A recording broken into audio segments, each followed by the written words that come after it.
Sebagai negara kepulauan, Indonesia tercatat memiliki luas wilayah laut yang dapat dikelola hingga 3,25 juta kilometer persegi dengan potensi tangkapan perikanan lestari diperkirakan lebih dari 7 juta ton per tahun. Dengan potensi laut yang begitu besar, profesi nelayan pun menjadi tulang punggung sektor perikanan Indonesia. Namun di balik perannya yang krusial, nelayan kerap berada dalam posisi rentan mulai dari cuaca ekstrim, eksploitasi harga ikan, hingga ancaman penangkapan ikan ilegal oleh kapal asing. Menjawab fenomena ini, sejumlah peraturan dibuat untuk melindungi profesi nelayan seperti peraturan pemerintah PP nomor 11 tahun 2023 yang mewadahi pemberdayaan dan kemudahan administratif serta teknis bagi para nelayan kecil. Selain itu, ada pula Undang-Undang Nomor 7 Tahun 2016 tentang perlindungan dan pemberdayaan nelayan, pembudidaya ikan dan petambak garam yang mengamanatkan pemerintah untuk melindungi dan memberdayakan masyarakat pesisir berupa perbaikan sarana prasarana penunjang bagi para nelayan, seperti pemasangan Vessel Monitoring System VMS, penguatan aspek kesadaran hukum melalui agenda bimbingan teknis dan sosialisasi, hingga premi asuransi untuk melindungi nelayan dari berbagai risiko kecelakaan kerja. Kalau nggak ada VMS, kita nggak tahu kapal itu ngapain. Nah, kalau transshipment di laut kan nggak boleh. Nah, ini manfaat VMS itu sangat banyak. Dan yang terakhir ini yang paling penting. Kita jangan lupa, ikan-ikan kita kan ini kita juga ekspor ya. Nah, pasar yang kayak Eropa terutama ya, mereka masalah ketelusuran ini sangat penting. Nah, kalau ada VMS, kita bisa katakan ini ikan kita tangkap dari Laut Arafura. Traceability-nya jelas, asal ikan jelas. Nah, inilah dibantu oleh VMS. Nah, kalau kepada ABK, biasanya kita memberikan bantuan kompetensi, terus kita kasih standar rekrutmen, dan kita juga baru kerjasama dengan Kemenaker untuk memudahkan dalam perekrutan ABK ini. Karena dalam kasus ABK itu banyak yang terjadi masalah kesejahteraan nantinya. Biasanya dispute antara si pekerja dengan pemilik kapalnya. BPAN itu yang untuk asuransi nelayan itu memang 2016 sampai 2019 pernah kita kasih. Itu zamannya Pak Jokowi ya, kita kasih bantuan premi, bayar premi asuransi bagi nelayan. Dengan kompleksitas regulasi di laut, nelayan kerap berhadapan dengan masalah hukum, terutama terkait pemenuhan ketentuan kegiatan di laut hingga kelengkapan dokumen perizinan kapal. Dalam situasi seperti ini, banyak nelayan kecil yang tidak memiliki akses terhadap pendampingan hukum yang layak. Untuk itu, Kementerian Hukum melalui Badan Pembinaan Hukum Nasional BPHN sebagai penyelenggara urusan hukum negara menggulirkan program bantuan hukum gratis bagi nelayan sesuai yang tertuang dalam Undang-Undang Nomor 7 Tahun 2016. Untuk menjembatani masyarakat mendapatkan kemudahan atau akses keadilan, maka dibentuklah program bantuan hukum yang diselenggarakan oleh negara.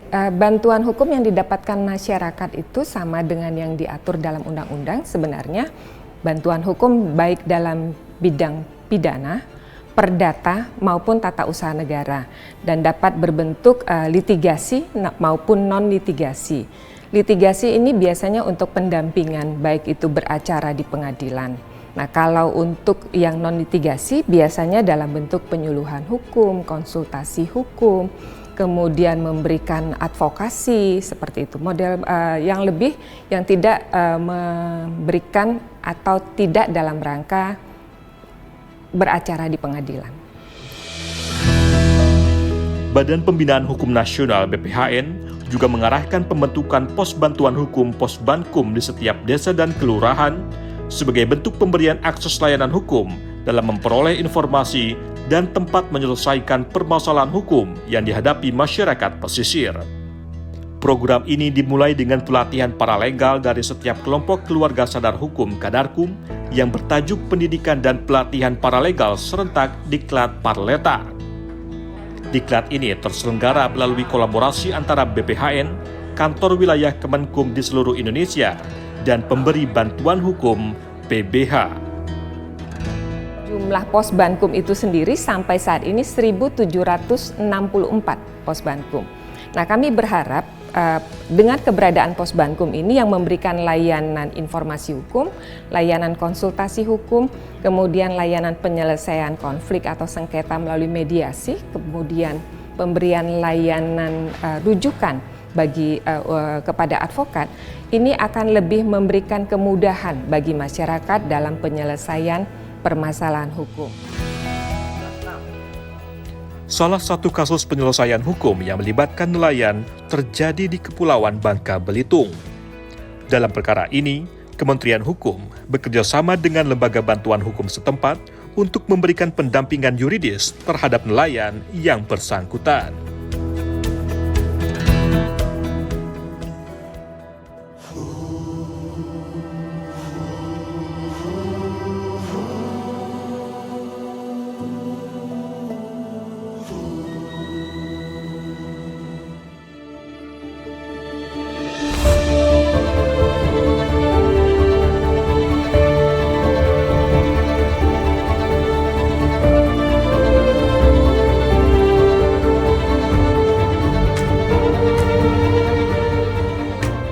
Pagi itu, matahari di kota Pangkal Pinang belum terlalu tinggi. Namun sengat sinarnya sudah terasa hingga menusuk kulit. Suara mesin kapal memecah keheningan pagi. Berpadu dengan langkah penuh harap Asnam Basuri, seorang nelayan di negeri Laskar Pelangi yang telah menjadi penjelajah laut selama 25 tahun. Baginya, laut bukan sekadar hamparan samudra. Lebih dari itu, laut adalah sumber penghidupan. Selain menghadapi kerasnya lautan, menjadi seorang nelayan juga berarti siap menghadapi kompleksitas hukum yang kerap menjerat. Asnam pun tak luput dari hal ini. Penghujung tahun 2022 menjadi awal mula. Asnam terjerat kasus hukum dan membawanya hingga ke meja terdakwa.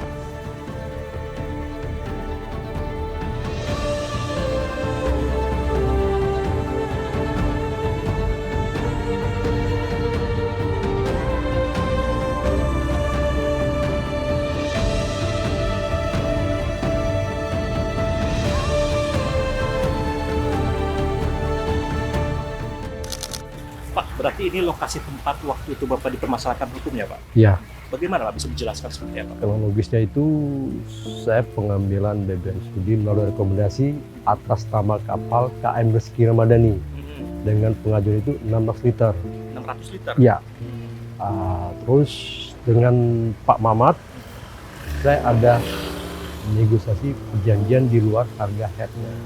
Sebelum P21 saya berpikir saya harus punya pendampingan hukum. Jadi 1 bulan 30 hari itu sebelum P21 saya arahkan keluarga saya itu ke Kanwil, ke Menkumham.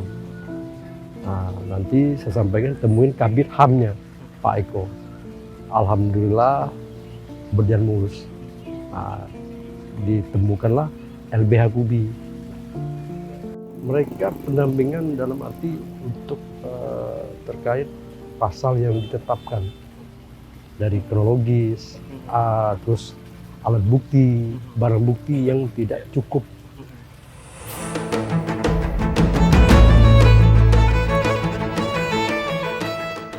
Lembaga Bantuan Hukum Keadilan untuk Bangsa Indonesia LBH KUBI sebagai perpanjangan tangan negara melalui kemitraannya dengan Kementerian Hukum Kantor Wilayah Kepulauan Bangka Belitung hadir untuk memberikan bantuan hukum dan pendampingan kepada nelayan termasuk kepada Asnam Basuri. Berbekal sertifikat akreditasi yang dimiliki, LBH KUBI secara progresif memberikan pendampingan hukum mulai dari proses pemeriksaan dan penyidikan, pembelaan di muka persidangan, hingga menindaklanjuti vonis yang diberikan oleh majelis. Kita kerjasama dan terakreditasi oleh Kemenkumham ya. Jadi ada kriterianya, baik itu masyarakat maupun nelayan yang tidak mampu atau dikeluarkan oleh pemerintah atau pemerintah daerah, masyarakat yang tidak mampu, terus kita koordinasi dengan RT setempat. Semua proses dan tahapan yang dilakukan oleh LBH KUBI, mulai dari pendampingan, pembelaan, hingga putusan berkekuatan hukum tetap atau inkra, sepenuhnya dibiayai oleh negara. Nelayan hanya berkewajiban menyampaikan bukti, informasi, dan keterangan perkara secara benar kepada LBH, serta membantu kelancaran pemberian bantuan hukum.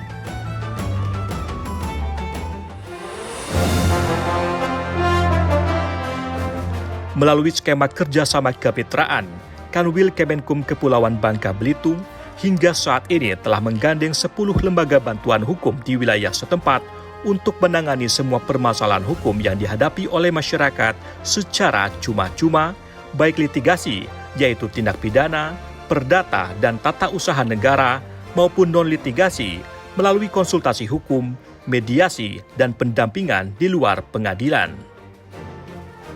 Namun, terdapat beberapa pengecualian perkara yang tidak difasilitasi bantuan hukum, seperti tindak pidana makar, kekerasan seksual, psikotropika dan zat adiktif atau narkotika, tindak pidana berat terhadap HAM, terorisme, korupsi, dan pencucian uang.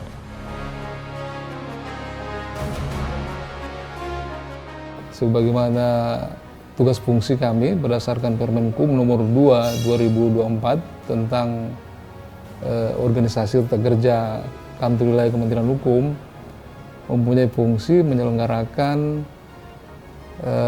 pembinaan hukum di wilayah, termasuk melaksanakan bantuan hukum bagi masyarakat yang tidak mampu. Yang upaya preventif yang dilakukan dalam bentuk pembinaan hukum melalui kegiatan-kegiatan penyuluhan hukum, melakukan kesadaran hukum kepada masyarakat untuk tidak melakukan hal-hal yang sifatnya pelanggaran hukum. Adapun Kementerian Hukum Kepulauan Bangka Belitung mencatat, saat ini kasus yang sering menjerat para nelayan di wilayah tersebut adalah terkait penggunaan alat tangkap ikan. Untuk itu, Ditpol Airut Polda Bangka Belitung secara berkelanjutan melakukan sosialisasi dan penyuluhan hukum di wilayah pesisir agar nelayan memahami risiko hukumnya, sekaligus terdorong untuk beralih pada praktik penangkapan ikan yang legal dan berkelanjutan. Jadi kami di Direktorat Pol Airut Kepulauan Bangka Belitung memiliki 13 kapal yang sudah ditempatkan di tempat-tempat strategis di seluruh Kepulauan Bangka Belitung. Yang dimana salah satu tugas dari komandan kapal, ya ke-13 kapal tersebut adalah melakukan kegiatan sosialisasi terhadap masyarakat, khususnya terhadap nelayan, yang dimana menekankan bahwa kegiatan penangkapan ikan dengan menggunakan alat-alat terlarang seperti jaring trol, kemudian bom ikan, itu dapat merusak ekosistem. Bergeser ke wilayah dengan garis pantai terpanjang di Indonesia, yakni Banyuwangi, sejumlah nelayan juga kerap berhadapan dengan masalah hukum, mulai dari pengurusan dokumen izin hingga berbagai aktivitas pesisir yang ternyata memiliki ketentuan hukum khusus.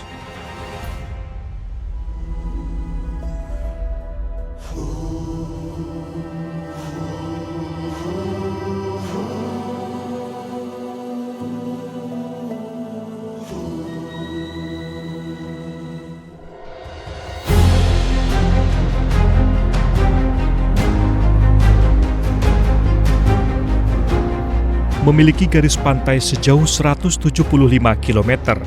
Kabupaten Banyuwangi, Jawa Timur menjadi salah satu daerah dengan garis pantai terpanjang di Indonesia. Laut Banyuwangi yang kaya menjadi tumpuan hidup bagi warganya yang sebagian besar berprofesi sebagai nelayan.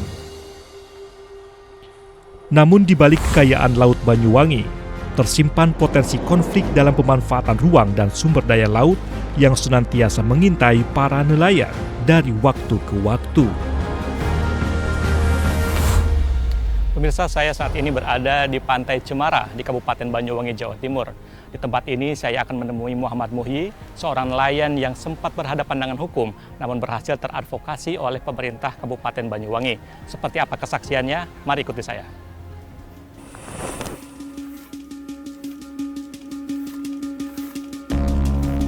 Muhammad Muhyi menjadi satu dari banyaknya nelayan yang berhadapan dengan persoalan hukum di Banyuwangi. Pak D. Muhyi, begitu ia akrab disapa, tak pernah menyangka inisiatifnya menjaga keseimbangan ekosistem laut justru berujung pada ancaman pidana karena ia diduga melanggar pasal 21 ayat 2 Undang-Undang Nomor 5 Tahun 1990 tentang konservasi sumber daya alam hayati dan ekosistemnya dengan ancaman hukuman penjara maksimal 5 tahun dan denda hingga 100 juta rupiah. Bisa dijelaskan Pak, saat itu seperti apa awal mulanya Pak? Oke, kita sampaikan tentunya kita mengawali kegiatan kami di Pantai Cemara ini pada tahun 2014. Mencoba dengan adanya pendaratan penyu, satu sarang itu sebanyak 101 butir dan alhamdulillah yang menetas 89 ekor. Jadi kita sampaikan bahwa daripada telur penyu ini kita jual di pasar, jadi mendingan kita tangkar dan kita untuk kegiatan konservasi, itulah salah satunya. Jadi yang dipermasalahkannya itu proses pemindahan dari alami ke semi alami. Ke semi alaminya, iya betul sekali. Tapi kan kita kan berpikir juga dengan adanya semacam itu akan banyak sekali predator. Predator yang pertama itu yang kita sampaikan manusia, iya. Jadi manusia. Yang kedua adalah anjing, ada biawak. Jadi dijelaskan Pak, saat itu pas diambil dipindahnya kemana Pak? Oke, siap. Ya, ini tempat penangkarannya Mas. Ya. Apa Mas? Nah, ini tempat penangkarannya. Iya. Swadaya masyarakat. Swadaya masyarakat ya Mas. Iya, betul. Betul sekali. Nah, ini jadi dari alam. Dari alam tadi yang siap ya. Iya, dari alam langsung kita pindahkan ke tempat semi alami. Nah, ini di sinilah kita juga menyesuaikan dengan yang alam. Muhyi, itu tadi disampaikan bahwa permasalahan hukum yang Bapak alami sudah tertangani Pak, tidak sampai ke ranah pidana tapi terselesaikan oleh pemerintah Kabupaten Banyuwangi sendiri. Iya. Itu seperti apa prosesnya? Advokasi kah atau lewat apa Pak? Jadi mereka tuh menyampaikan bahwa yang sudah kita lakukan ini bentuknya bukan secara komersial. Jadi begitu bertelur terus telurnya kita makan, kita jual dan sebagainya, itu yang menjadi permasalahan. Jadi alhamdulillah dengan yang disampaikan oleh Kabid Tangkap Dinas Perikanan itu mereka akan mengerti yang sudah kita lakukan. Pemkab Banyuwangi sebagai representasi negara secara aktif melakukan advokasi dan pendampingan kepada pihak yang berperkara, memberikan pemahaman mengenai konflik yang terjadi, sehingga beberapa kasus seperti kasus Muhyi misalnya dapat diselesaikan melalui mekanisme mediasi hukum tanpa harus berlanjut ke proses litigasi yang lebih kompleks. Ada yang memang sengaja orang-orang di luar itu selalu memantau keberadaan penyu di sekitar karena sering mendaratnya penyu, ya itu nanti khawatirnya telurnya ini diambil. Nah, ini yang menjadikan konflik seperti itu. Alhamdulillah, pemerintah selalu hadir di situ. Kita bahkan kalau perlu 2 jam, ya, bukan 1 kali 24 jam, gitu ya. 2 jam kejadian itu langsung kita turun, kita tangani. Masalah lain yang kerap menjerat para nelayan adalah terkait dokumen perizinan. Kementerian Kelautan dan Perikanan pada tahun 2024 mencatat sebanyak 207 nelayan di seluruh Indonesia terdampak kasus ini. pengurusan dokumen itu kan sulit banget untuk nelayan seperti saya itu. Panjang banget birokrasinya, banyak pintu yang harus kami lewati, Pak. Mana cek kelayakan dari Sabandar Perhubungan. Terus setelah itu sampai jadi beberapa lembar itu nggak ada yang satu pintu langsung selesai, nggak ada, Pak. Ya ada pendampingan di waktu itu, saudara Kepala Dinas Perikanan yang ada di Muncar namanya Pak Abidin mendampingi. Ada juga waktu itu Pak Haji Hasan Basri untuk menjadi tenaga yang menerangkan itu aja ya. Kalau kami sebenarnya tidak melanggar gitu. Pendampingan hukum yang diberikan oleh Dinas Perikanan bersama dengan Himpunan Nelayan Seluruh Indonesia HNSI Kabupaten Banyuwangi berkontribusi pada upaya pembelaan yang menghasilkan pengurangan vonis pidana pada Kasim dan kelompoknya. Ada niatan untuk mengurus dokumen-dokumen tertentu, ada niatan. Cuman waktu dalam melaut nelayan bisa memerlukan waktu 6 bulan. 6 bulan baru bisa kembali ke darat. Jadi waktu untuk komunikasi, untuk koordinasi dengan instansi-instansi terkait sangat terbatas. Butuh orang-orang yang bisa mengatur itu. Jadi, ini kita dinas memfasilitasi itu. Penguatan bantuan hukum bagi nelayan di Banyuwangi juga beriringan dengan program asuransi nelayan sebagai bagian dari kebijakan nasional. Sehingga perlindungan yang diberikan tidak hanya menyentuh aspek yuridis, namun juga turut menjamin kepastian sosial ekonomi para nelayan dalam menghadapi risiko kerja di laut. Kita backup juga dari APBD untuk jaminan ketenaga kerjaan, karena ini termasuk nelayan ini kan termasuk pekerja rentan yang berisiko tinggi. Jadi khawatir ada kecelakaan kerja atau mungkin juga kematian karena sakit, capek dan gitu kan. Itu sering terjadi. Alhamdulillah di tahun 2004 kemarin kita mampu mengcover sebanyak 2.500 nelayan. Yang kebetulan di dalamnya juga ada yang masuk dalam kategori tanda kutip itu masuk OGDK. Jadi unit darurat kemiskinan. Seperti itu. Dan ini sangat membantu kepada mereka ketika mereka ada tahun kemarin ada yang meninggal karena kecelakaan.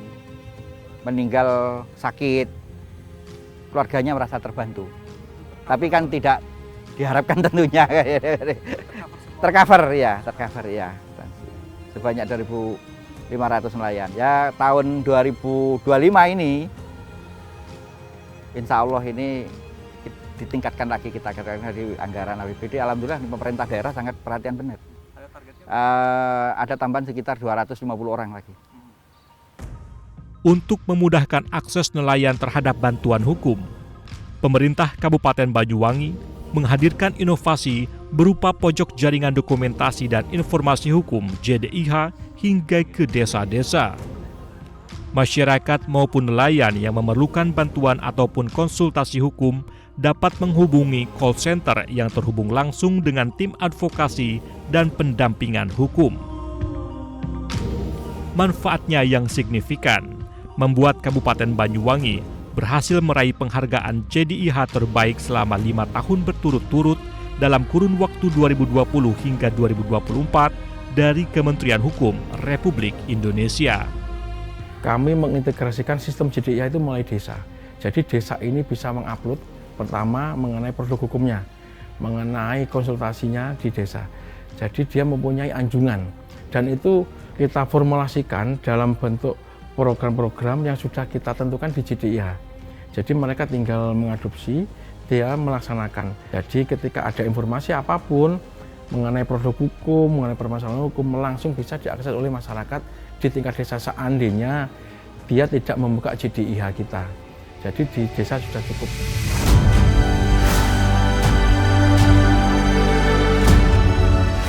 Setiap jaring yang tersebar di lautan menyimpan harapan bagi banyak orang. Namun kompleksnya hukum dan kepentingan yang ada di laut kerap menjadi ancaman terhadap profesi ini. Untuk itu, negara berperan penting dalam memastikan agar nelayan dapat bekerja dengan aman, sehingga laut tetap menjadi sumber penghidupan bagi semua.